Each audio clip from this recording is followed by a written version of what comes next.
Good morning, everybody. We're going to start our Read About Rock review series today with a review of one of my favorite sort of books about Neil Young called Shakey Neil Young's Biography by Jimmy McDonough, which was published by Random House in May of 2002, May 7th to be exact, but the video for this series we will just give the publication year.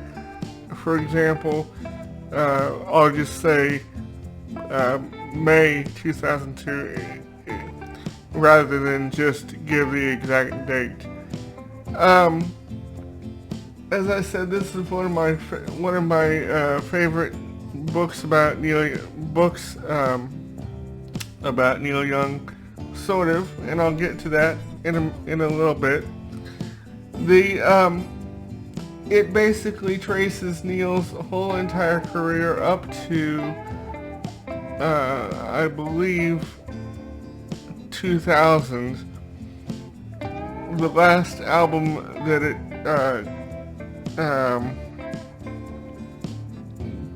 covered, the last portion of that it covered was I believe the recording and release of Broken Arrow, which was in 1995 and 1996, so that period. The reason I said sort of back after the publication of the book in 2002, a couple years and months after that, it came to light that there had been some legal trouble between the author and Neil's camp over some inaccuracies that were found in the book, and I think Neil sued him, if I'm not mistaken. So I take this book with a grain of salt, even though I love it. It's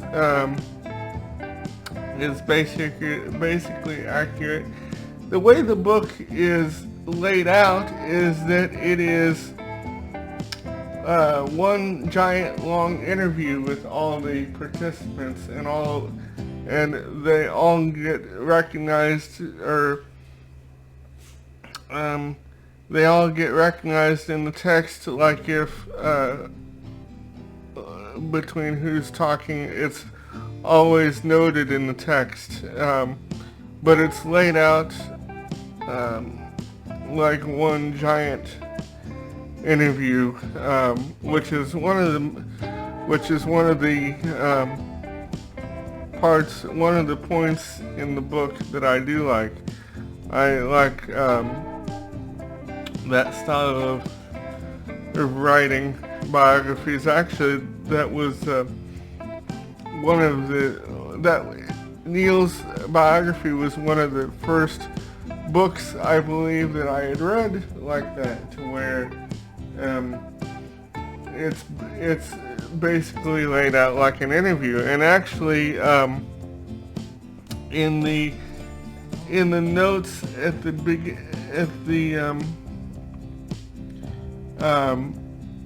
end of the book is listed all the interview subjects that participated in the book, and it actually tells you too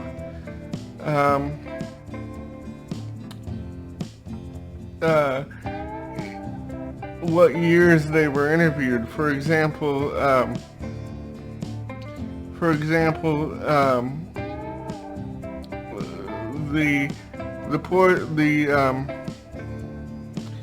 for example, some of the Neil interviews that were conducted, uh, some of them were conducted in like the late '80s to early '90s to right before publication, and I do find the the only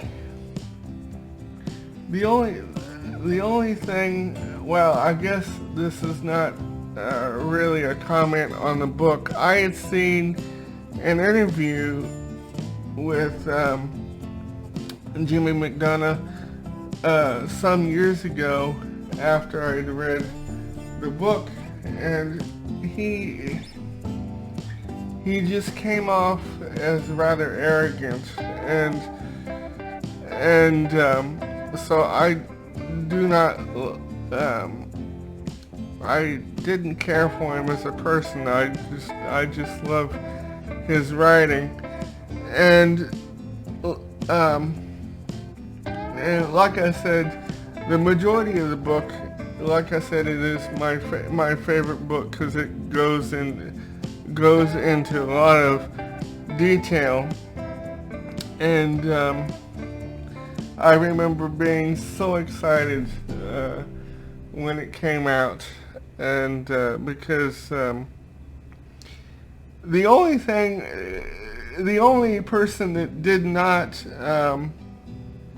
one of the only people that Jimmy did not interview for the book was Peggy Young, Neil's ex-wife, and but although she is mentioned throughout the book, and I think that was a wise choice, because he wanted to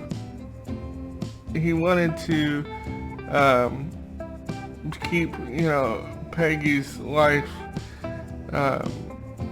He wanted to keep her life separate from Neil's, and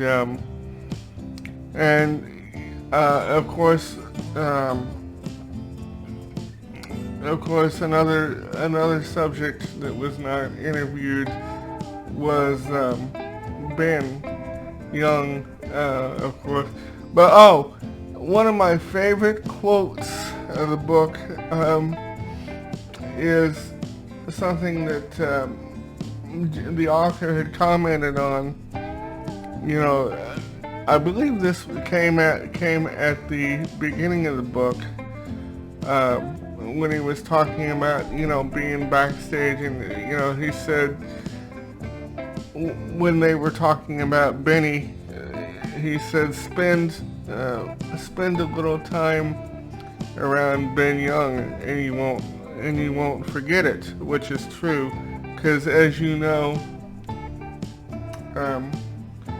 from our Greendale review series, I spent some time around Ben in '03, and I surely haven't ever forgot it, and don't plan to. But overall, I really enjoyed this book, and to me, it is one of the definitive sources on Neil, sans the inaccuracies, and I hope you enjoy it.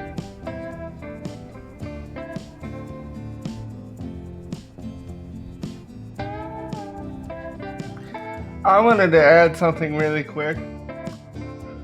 During one portion of the book, the Archives Project is extensively talked about, and at the time of publication, none of the Archives releases were out, and I remember when they were talking about the release of like Homegrown and some of the live releases like Carnegie Hall and stuff, I remember thinking to myself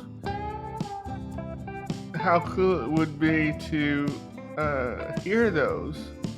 And now we have. So I was like thinking, you know, in in 2002, none of these releases were out, and now they are. And so, I just find it cool to finally hear about releases, or hear records and performances that I've read about in the book. And it's really one of the coolest.